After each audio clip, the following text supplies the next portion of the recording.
فنعم أجر العاملين.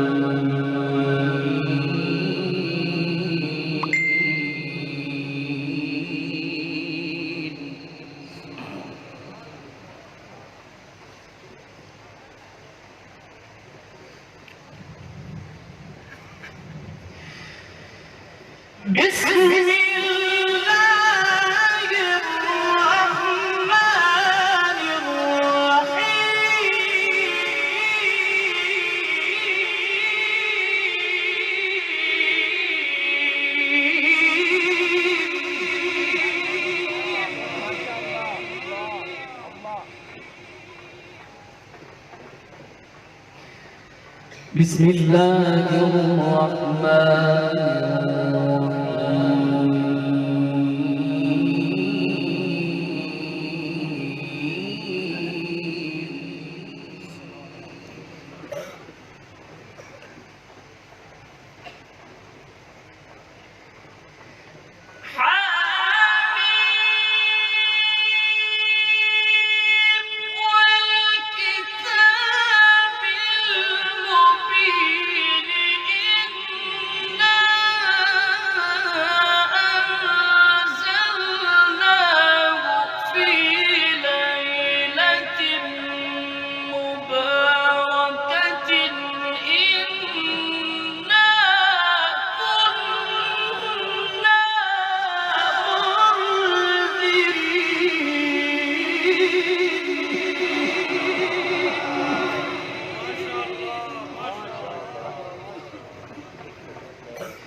سبحان اللہ و بحمدہ سبحان اللہ. تلاوت کلام اللہ شریف سنتے ہوئے سبحان اللہ بھی ضرور کہیے گا، اس لیے کہ حدیث میں ہے کلمتان خفیفتان علی اللسان ثقیلتان فی المیزان حبیبتان الی الرحمن سبحان اللہ و بحمدہ سبحان اللہ العظیم. سرکار کریم علیہ السلام نے ارشاد فرمایا، دو کلمے ایسے ہیں جو زبان پر بلکہ بڑے ہلکے ہوتے ہیں، جب ان کا وزن کیا جائے تو بڑے بھاری ہیں اور اللہ تبارک و تعالی کو بہت زیادہ پسند ہیں. سبحان اللہ و بحمدہ سبحان اللہ العظیم. تو اب دعوت خطاب دی جاتی ہے حضرت علامہ مولانا محمد خالد حسن مجددی خطیب اعظم گجرانوالہ، وہ تشریف لاتے ہیں اور 20 منٹ میں اپنے خطاب سے ہمیں مستفید فرماتے ہیں. نعرہ تکبیر، نعرہ رسالت، نعرہ تحقیق، نعرہ حیدری، نعرہ غوثیہ، آستانہ علیہ گیلانیہ سدرہ شریف، حضور قبلہ عالم پیر بغدادی، علماء اہل سنت.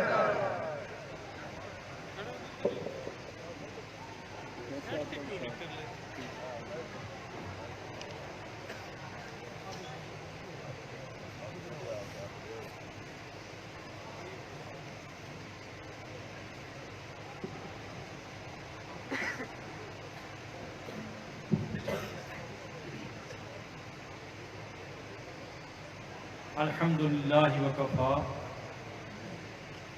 الصلاة والسلام علی سید الانبیاء صاحب الجود والعطاء الذي من قال كنت نبيا وآدم بين الطين والماء وعلى آله وصحابه أولي الصدق والصفاء. أما بعد، أعوذ بالله من الشيطان الرجيم. بسم الله الرحمن الرحيم. حاميم والكتاب المبين إنا أنزلناه في ليلة مباركة إنا كنا منذرين فيها يفرق كل أمر حكيم. صدق الله مولانا العظيم وصدق رسوله النبي الكريم ونحن على ذلك لمن الشاهدين والشاكرين والمطمئنين والحمد لله رب العالمين. إن الله وملائكته يصلون على النبي يا أيها الذين آمنوا صلوا عليه وسلموا تسليما. الصلاة والسلام عليك يا سيدي يا رسول الله وعلى آلك وصحابك يا سيدي يا حبيب الله. اللهم صل على سيدنا ومولانا محمد وعلى آل سيدنا ومولانا محمد قدر حسنه وجماله وجاهه وجلاله وبره ونواله وجوده وكماله وعلى وارثها. يا صاحب الجمال ويا سيد البشر من وجهك المنير لقد نبر القمر لا يمكن الثناء كما كان حقه بعد الخدا بزرگ. تو یہ قصہ مختصر. اللہ کی سرتاب قدم شان ہے یہ، انسان ہی انسان وہ انسان ہے یہ. قرآن تو ایمان بتاتا ہے انہیں اور ایمان یہ کہتا ہے میری جان ہے. لائق صد تکریم میرے شیخ مقدم اور شیخ العالم شیخ الشیوخ حضرت قبلہ پیر صاحب دامت برکاتہم العالیہ اور معزز علماء کرام اور سامعین کرام، کرم فرمایا حضور قبلہ عالم نے کہ مجھ جیسے ناتمام کو، علم و عمل میں کمزور کو اپنی اس مبارک محفل کے اندر مبارک رات میں بلا کر کے برکتیں عطا کرنے کا پروگرام بنایا. اور مجھے اکیلے کو ہی نہیں بلکہ کہا کہ بادشاہ جب فیض دینے پہ آتے ہیں اور وہ تقسیم کرنے پہ آتے ہیں تو وہ ڈنڈورا دے دیتے ہیں کہ آؤ بھائی کچھ لے لو، اور لینے والے جب آ جاتے ہیں تو پھر ان کو اپنے مرتبے کے مطابق عطا کرتے ہیں اور ان کی ڈیمانڈ کے مطابق نہیں بلکہ اپنے ذوق کے مطابق دیتے ہیں. اور آنے والے جو ہوتے ہیں پھر وہ محروم نہیں جاتے. اور ایک بات اپنے ذہن میں رکھ لیں کہ آپ لوگ مبارک رات میں مبارک چہرے کی زیارت کر رہے ہیں. مبارک رات میں مبارک چہرے کی زیارت کر رہے ہیں. اور یہ چہرہ جو ہے نا، وہ یہ چہرہ کہاں سے اور کس مقام سے آیا؟ یہ وہ چہرہ ہے کہ جس چہرے کے جد امجد کو امام الانبیاء شہنشاہ دو عالم سید العالمین محمد رسول اللہ صلی اللہ علیہ وآلہ وسلم نے ارشاد فرمایا کہ النظر الی وجہ علی عبادت. فرمایا علی کے چہرے کو دیکھنا عبادت ہے، علی کے چہرے کو دیکھنا عبادت ہے. تو میں یہ کہوں گا کہ کمال کی بات ہے کہ حضرت علی کا چہرہ ہی دیکھنا عبادت ہے، بلکہ میں تو کہتا ہوں کہ امام حسن کا چہرہ دیکھنا بھی عبادت ہے، امام حسین کا چہرہ بھی دیکھنا عبادت ہے. اور وہ کس انداز میں عبادت ہے؟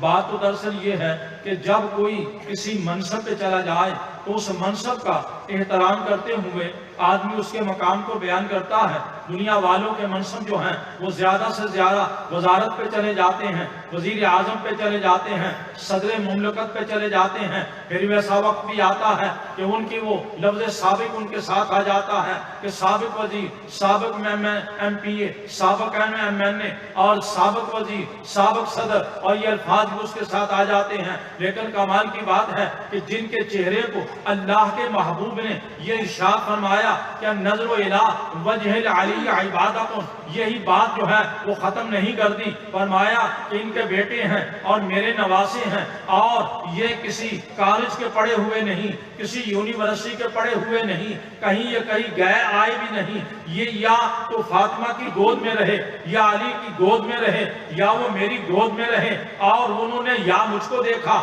یا سیدہ فاطمہ کو دیکھا، یا سیدنا علی حیدر کرار کو دیکھا، اور ان کو تینوں گھروں سے گویا کہ تینوں مقاموں سے، یوں کہہ لیں کہ تینوں جگہوں سے ان کو یہ مقام دیا گیا۔ فرمایا کہ یہ الحسن والحسین سیدہ شبابہ اہل الجنہ، فرمایا یہ حسن حسین جنت کے جوانوں کے سردار۔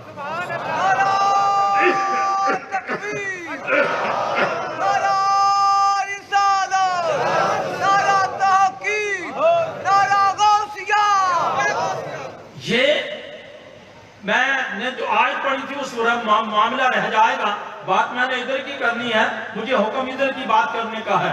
لیکن قاری صاحب نے تلاوت کی تو مجھے خیال آیا کہ جس رات مبارک کے اندر ہم بات کر رہے ہیں، ذرا اس مبارک رات کے اندر بھی کچھ چند نکات جو ہیں وہ آپ کے سامنے رکھ دیے جائیں۔ میں نے جو تفسیریں دیکھی، میں نے ابن کثیر دیکھی، میں نے در منصور دیکھی، میں نے تفسیر بدری دیکھی، میں نے تفسیر طبیان دیکھی، میں نے تفسیر حسینی دیکھی، اور میں نے تفسیر جامع البیان دیکھی، میں نے اور بھی چند تفسیریں دیکھی۔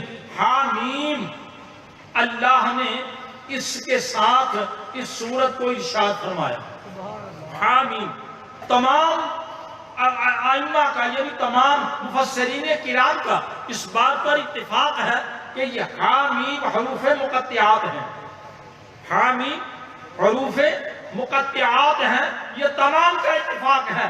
اور مزے کی بات تو یہ ہے کہ حامیم یہ دو حروف مبارکہ جو ہیں یہ اللہ اور اس کے محبوب کے درمیان میں راز ہے، لیکن کمال کر دیا مفسرین کرام نے، انہوں نے فرمایا کہ لفظ رحمان ہے، را کو چھوڑ دیں، میم کو نکال دیں، پیچھے کیا رہ جائے گا؟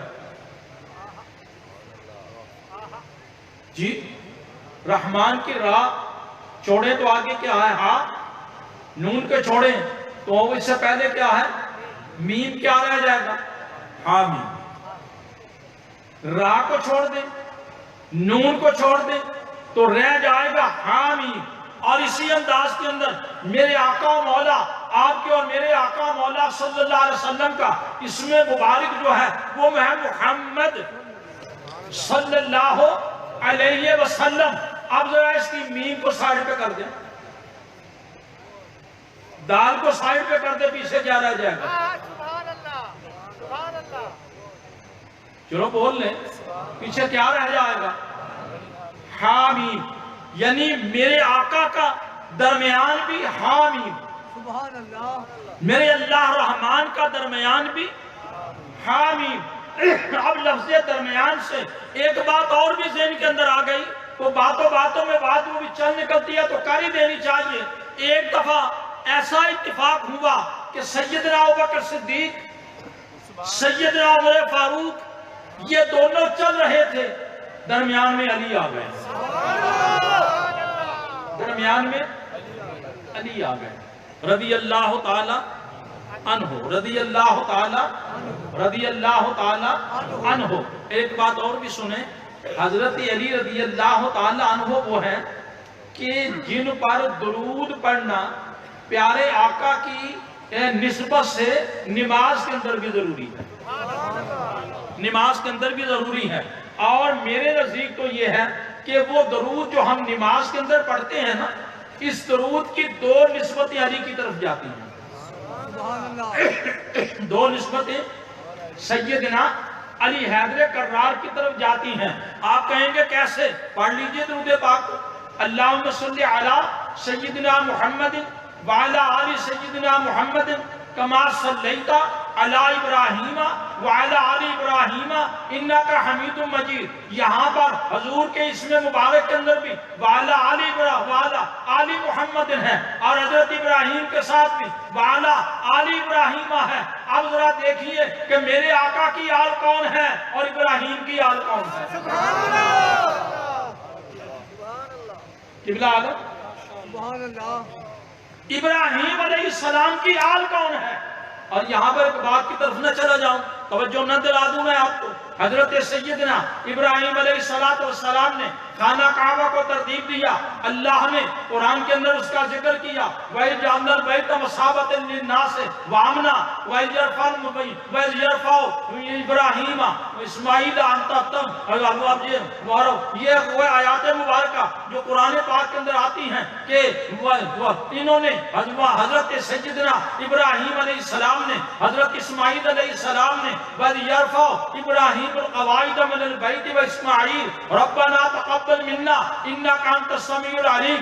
یہ آیات مبارکہ حضرت ابراہیم کی، حضرت اسماعیل کی شان کو بیان کر رہے ہیں کہ انہوں نے کعبے کو ترتیب دیا، انہوں نے کعبے کو بنایا۔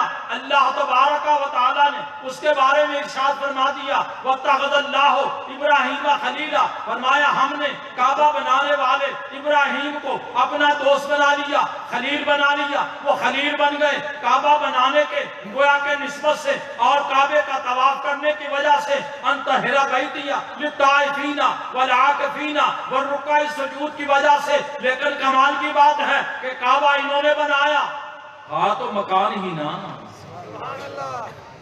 بیت کا لفظ ہے نا، تھا تو مکان ہی نا، لیکن مکان کے اندر کوئی مکین نہیں آیا۔ تو اگر میں اس بات کی طرف آپ کی توجہ دلا دوں، حضرت علی مکین آئے،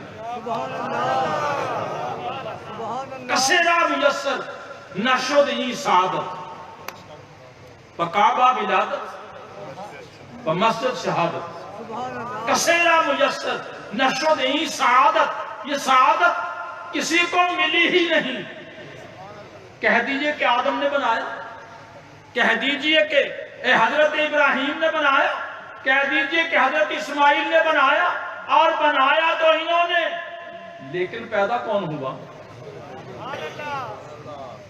بنایا تو انہوں نے، پیدا کون ہوا؟ جی پیدا تو حضرت علی حیدر کرار ہوئے، حضرت علی حیدر کرار ہوئے۔ لیکن کمال کی بات تو یہ ہے کہ حضرت علی حیدر کرار وہاں پر پیدا ہوئے، تو پیدا ہونے کے ساتھ انہوں نے آنکھیں بند کر لی۔ اماں بھی پریشان ہو گئے، ابا بھی پریشان ہو گئے، جی اماں بھی پریشان ہو گئے، ابا بھی پریشان ہو گئے۔ کیوں؟ اس لیے کہ آنکھیں نہیں کھولتے، آنکھیں کھولتے نہیں، نہ ماں کا چہرہ دیکھتا ہے، نہ ماں کو اپنی آنکھیں دکھاتا ہے۔ کمال کی بات ہے، ماں کا نام بھی تو وہی ہے جو ان کی بیوی کا نام ہے، ماں کا نام بھی تو وہی ہے نا جو ان کی زوجہ مبارکہ کا نام ہے۔ اور پتہ یہ چلا کہ یہ لفظ جو ہے نا، یہ ماں کی طرف سے بھی گویا کہ محفوظ من النار ہے، اور اپنی ان کی بہو کی طرف سے بھی محفوظ من النار ہے، ان کی گویا کہ پوتوں کی وجہ سے بھی محفوظ عن النار ہے۔ گویا کہ پتہ یہ چلا کہ وہ ماں جس نے حضرت فاطمہ کو حضرت علی کے لیے مانگا اور حضرت علی نے جن کے ساتھ نکاح کیا، وہ جنت کی گویا کہ مالکہ بنی اور عورتوں کی سردار بنی، اور جو بیٹے جنم دیے تو وہ جنت کے جوانوں کے سردار بنے۔ پتہ یہ چلا کہ حضرت علی کا وہ مقام ایسا پیدا ہوا کہ نظر الہ وجہ العلی عبادت۔ تکبیر،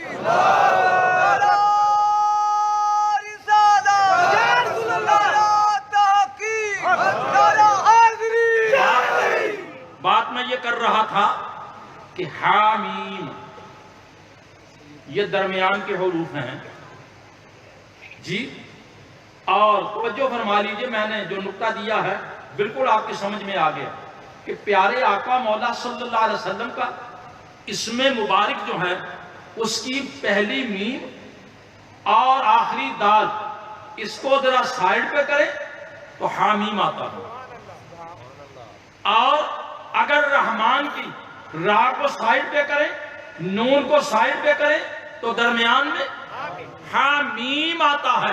اور ذرا یہ بھی بات سن لیں کہ یہ صورت وہ ہے کہ صاحب در منصور لکھتے ہیں جو آدمی رات کو تلاوت کرے اللہ تبارک و تعالی 70,000 فرشتوں کی ڈیوٹی لگا دیتے ہیں کہ وہ تلاوت کرنے والے کے لیے بخشش کی دعا مانگے۔ تلاوت کرنے والے کے لیے بخشش کی کتنے فرشتے؟ 70,000۔ ذرا اندازہ تو لگائیے، لیکن بات وہ جو میں کہہ رہا تھا وہ درمیان سے نکل گئی، میرے ذہن سے مجھے پھر یاد آ گئی، میں چاہتا ہوں کہ پھر کہیں پھر نہ بھول جائے، تو وہ درمیان میں آ گئے۔ درمیان میں آ گئے تو دونوں کے قد لمبے تھے، ان کا قد جو ہے وہ درمیانہ تھا۔ اچھا ایک بات اور بھی سن لیں، قد پہ نہیں جانا چاہیے، وصف پہ جانا چاہیے۔ سبحان اللہ۔ قد پہ نہیں جانا چاہیے، وصف پہ جانا چاہیے، لیکن یہ آپ کو سمجھانے کے لیے ہے، ورنہ جن کے قد کا میں ذکر کر رہا ہوں ان کے وصف بھی باکمال ہیں، ان کا قد بھی باکمال ہے۔ جن کی میں بات کر رہا ہوں وہ ہیں، ذرا اندازہ تو لگائیے نا کہ ایک تو یہ وقت ہے جو میں بیان کرنے لگا، ایک بعد میں ان پر وقت آیا وہ بھی بیان کیے دیتا ہوں۔ یہ درمیان میں تھے، حضرت سیدنا ابوبکر صدیق بھی، سیدنا عمر فاروق بھی، یہ گویا کہ سائیڈ پہ تھے، یعنی دونوں طرف تھے۔ درمیان میں سیدنا علی حیدر کرار تھے، ان میں سے ایک بول پڑے، انہوں نے کہا علی تو ہمارے درمیان میں ایسے لگتا ہے جیسے لنا کا نون ہے، جیسے لنا کا نون ہے، اور نون چھوٹا ہوتا ہے، جی نون چھوٹا ہوتا ہے، نون نقطہ ہوتا ہے نا تو چھوٹا ہوتا ہے۔ تو حضرت نے کیا ارشاد فرمایا؟ سبحان اللہ سبحان اللہ۔ کس نے ارشاد فرمایا؟ جو یہ کہا کرتا تھا کہ مجھ سے سلونی اما شئتم ما دون العرش، جو یہ کہا کرتے تھے کہ تحت الثری سے لے کر فوق السماء تک جو چاہے مجھ سے پوچھ لو، جن کا یہ اعلان تھا کہ جو چاہے مجھ سے پوچھ لو، پتہ یہ چلا کہ یہ شاگرد ہیں، یہ شاگرد ہیں۔ ایک بات اور بھی ذہن میں رکھیں، شاگرد لائق ہوگا تو استاد کی تعریف ہوگی، شاگرد لائق ہوگا تو استاد کی تعریف ہوگی۔ اگر خدا نخواستہ شاگرد نہ لائق ہوگا تو استاد کی کیا تعریف ہوگی؟ چلو دوسرے لفظوں میں کہہ لیں کہ اگر مرید لائق ہوگا تو پیر کی تعریف ہوگی، اور اگر مرید ہی نہ لائق ہوگا تو پیر کی تعریف کیا ہوگی؟ اور ایک بات میں یوں کہتا ہوں کہ ہم جن پیرانے پیر کے ماننے والے ہیں ان کا کوئی مرید نالائق ہوتا ہی نہیں۔ ہم جن پیرانے پیر کے ماننے والے ہیں ان کا کوئی مرید نالائق ہوتا ہی نہیں۔ کیوں؟ اس لیے کہ وہ ارشاد فرماتے ہیں لو کانا مریدی بالمشرق وانا بالمغرب لسترتها، فرمایا میرا مرید جو ہے وہ اگر مشرق میں ہو اور میں مغرب میں ہوں، اس کا صدر کھل جائے تو میں اس کو ڈانپنے کے لیے تیار ہوں۔ اور یہ بات بھی ذہن میں رکھیں کہ ہم ایسے مرید نہیں ہیں کہ جن مریدوں کے پیر کو علم نہ ہو۔ اور یہاں یہ لفظ بھی کہتا ہوں کہ حضرت ارشاد فرماتے ہیں، آپ فرماتے ہیں کہ نظر تو الہ بلاد اللہ جمعان کا خردلۃ علی حکمت اتصالی، فرماتے ہیں میں کائنات کو یوں دیکھتا ہوں جیسے ہتھیلی پر ہرمل کا دانہ ہوتا ہے، ہرمل کا دانہ ہوتا ہے، ایسے میں دیکھتا ہوں۔ اور ایک بات اور بھی سن لیں کہ جن کے گویا کہ ایک لاڈلے جن کو غوث اعظم کہتے ہیں، جو ہمارے غوث ہیں، جو ہمارے غوث ہیں، ان کا یہ مقام ہے، تو جن کی وجہ سے غوث ہیں ان کا کیا مقام ہے؟ کیا کہا اعلیٰ حضرت نے؟ سبحان اللہ۔ اللہ کروڑوں رحمتیں نازل کرے اعلیٰ حضرت پر، حضرت شاہ حامد رضا خان فاضل بریلی رحمہ اللہ علیہ پر۔ آپ نے کتنا خوبصورت فرمایا، فریاد امتی جو کرے حال زار کی، ممکن نہیں کہ خیر بشر کو خبر نہ ہو۔ فریاد امتی جو کرے حال زار کی، ممکن نہیں کہ خیر بشر کو خبر نہ ہو۔ ذرا اندازہ تو لگائیے کہ جن کی بارگاہ کے اندر یہ کیفیت ہے، اور حضرت سیدنا علی رضی اللہ تعالی عنہ کو ان دونوں شخصیات میں سے ایک نے کہا کہ تم درمیان ایسے ہو جیسے کہ لنا کا نون ہوتا ہے۔ تو حضرت نے بھی علمی جواب دیا، فرمایا ہاں اگر یہ نون نکل جائے تو باقی لا رہ جاتا ہے، لا۔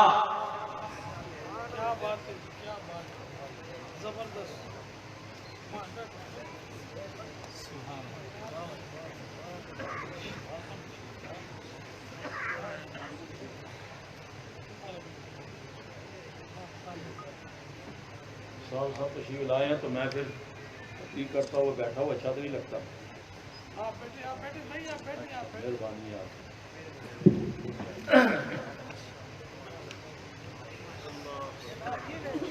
اچھا مزے کی بات تو یہ ہے، بات میں درمیان بھی کر رہا تھا تو ہمارے پیر بھی درمیان میں آ گئے۔ اچھا مزے کی بات تو یہ ہے کہ ہمارے پیر بھی دو شہزادوں کے درمیان آ گئے۔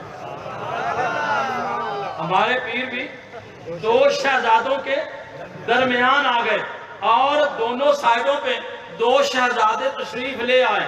جی اب پتہ چلا کہ شہزادوں کے درمیان میں جو شہنشاہ ہے وہ جلوہ افروز ہے، جو شہنشاہ ہے وہ جلوہ افروز ہے۔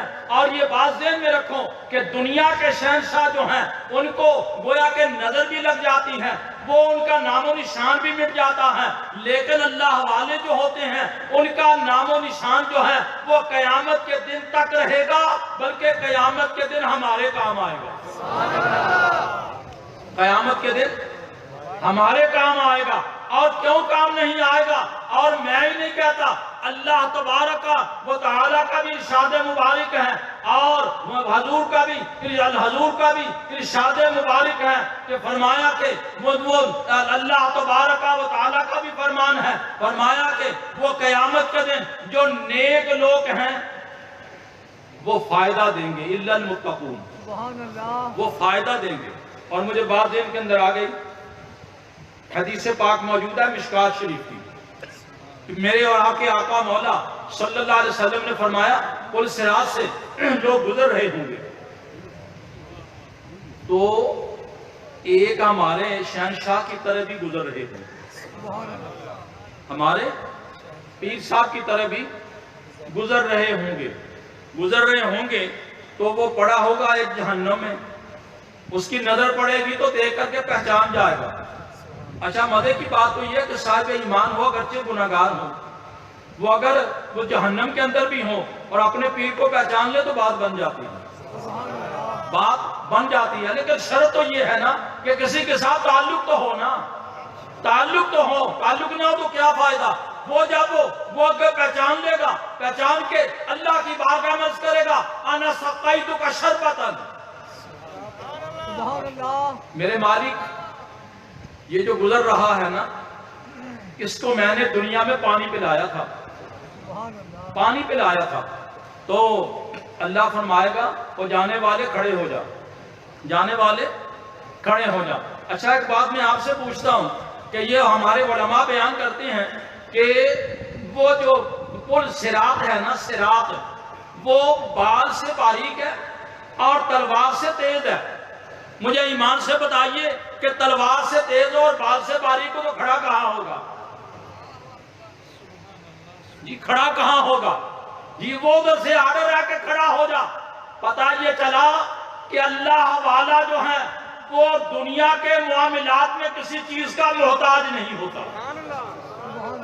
ہواؤں میں کھڑا ہونا، فضاؤں میں کھڑا ہونا، پانی پر سوکھے پاؤں چلنا اس کے لیے کوئی مشکل نہیں ہوتا، اور وہ مشکلات کا حل کرنے والا ہوتا ہے۔ اور یہ بات ذہن کے اندر رکھو کہ میرے رب نے میرے محبوب کو حل المشکلات کا مالک بنایا ہے، اور میرے آقا نے اپنی امت کے اولیاء اللہ کو اپنی امت کی مشکلات کو حل کرنے کے لیے گویا کہ تربیت دیا ہے، اور ہم ان کے بزرگان دین کے ماننے والے ہیں جو ہماری مشکلوں کو آسان کرنے والے ہیں۔ اور کہتے ہیں نا مفلسان امام دا در کوئے تو شان اللہ جمال روئے تو دست بخشا جانب زنبیل ماں آفری بدست و برباد ہوئے تو بعض ذرا دور سے دور چلی گئی حضرت سیدنا ابوبکر صدیق نے یا حضرت سیدنا عمر فاروق نے، انہوں نے جب یہ کہا کہ درمیان میں ہو اور تم ایسے لگتے ہو جیسے لنا کا نون ہوتا ہے، تو حضرت نے مسکرا کے فرمایا اگر یہ نون سائیڈ پہ چلا جائے تو باقی کیا رہ جاتا ہے؟ انہوں نے کہا لا رہ جاتا ہے، لا نافیہ ہے، معنی ہے کہ کچھ بھی نہیں رہتا۔ اور حضرت علی اگر اس امت کے اندر صحابہ کے اندر ان کو کسی مقام پر نہ پہچانا جائے تو کچھ بھی باقی نہیں رہتا، کچھ بھی باقی نہیں رہتا۔ حضرت عمر فاروق نے کہہ دیا، باقی کسی بات پہ کیا جانا ہے؟ حضرت علی نے، حضرت عمر فاروق نے اپنے دور کے اندر، اپنی خلافت کے دور کے اندر یہ بالکل اعلان فرمایا، اور آپ سباب علماء کی تو بالکل زبان پر ہے کہ حضرت سیدنا عمر فاروق نے کہا کہ لولا علی لہلک العمر، فرمایا اگر علی نہ ہوتا تو عمر ہلاک ہو جاتا۔ حضور ٹائم ختم ہو گیا۔ اچھا جی، تو فرمان یہ ہوا کہ لولا علی لہلک العمر، اگر علی نہ ہوتا، علی نہ ہوتا عمر ہلاک ہو جاتا۔ ذرا اس پر توجہ فرمائیے گا، کون عمر؟ جس سے شیطان بھی ڈرتا، جس کے بارے میں میرے اور آپ کے آقا مولا صلی اللہ علیہ وسلم نے فرمایا اگر میرے بعد کسی کے لیے نبوت ہوتی تو عمر فاروق کے لیے ہوتی، عمر فاروق کے لیے ہوتی۔ لولا نبی، میرے بعد اگر کسی کے لیے نبوت ہوتی عمر فاروق کے لیے ہوتی۔ حضرت عمر فاروق کہتے ہیں کہ لولا علی لہلک العمر، اور میں یہ بات کہوں گا کہ حضرت علی نے جو کہا سچ کہا، اور میں ایک ان کا ماننے والا اس بات پر ان کے ساتھ تائید کرنے کے لیے یہ کہتا ہوں اگر علی ہمارے درمیان میں نہ ہو ہمارا اسلام ختم ہے، ہمارا ایمان ختم ہے۔ اللہ اکبر، اللہ اکبر، اللہ اکبر، اللہ اکبر، ماشاءاللہ۔ نعرہ حیدری مارنے کے گھبرایا نہ کرو۔ نعرہ حیدری،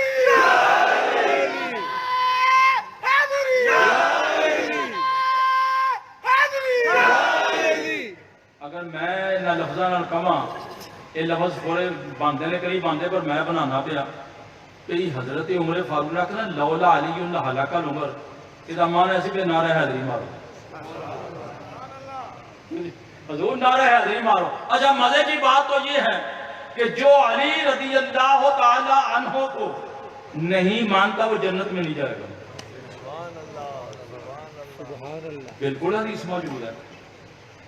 اور یہی صحابہ کرام ہیں، سیدنا عمر فاروق رضی اللہ تعالیٰ عنہ، سیدنا عمر فاروق، سیدنا صدیق اکبر رضی اللہ تعالیٰ عنہ، ان کے سامنے جو بات ہوئی تو انہوں نے حضرت علی سے کہا، انہوں نے کہا کہ علی ہم نے سنا ہے کہ جنت کے دروازے پہ تم کھڑے ہوں گے اور تم جس کو چاہو گے جنت میں لے جاؤ گے، جنت میں لے جاؤ گے۔ فرمایا مجھے نور نے فرمایا کہ تمہیں بھی میں نے لے کر کے جانا ہے، لے کر کے جانا ہے۔ ذرا اندازہ تو لگائیے کہ حضرت سیدنا ابوبکر صدیق انہیں کہیں مجھے جنت میں لے کر جاؤ، حضرت سیدنا عمر فاروق ان کو کہیں مجھے جنت میں لے کر کے جاؤ، حضرت عثمان غنی ان کو کہیں کہ مجھے جنت میں لے کر کے جاؤ، حضرت ابو ہریرہ کہیں مجھے جنت میں لے کر کے جاؤ، ابو ذر غفاری کہیں مجھے جنت میں لے کر جاؤ، ہم سنی کیوں نہ کہیں علی ہمیں جنت میں لے کر کے جاؤ۔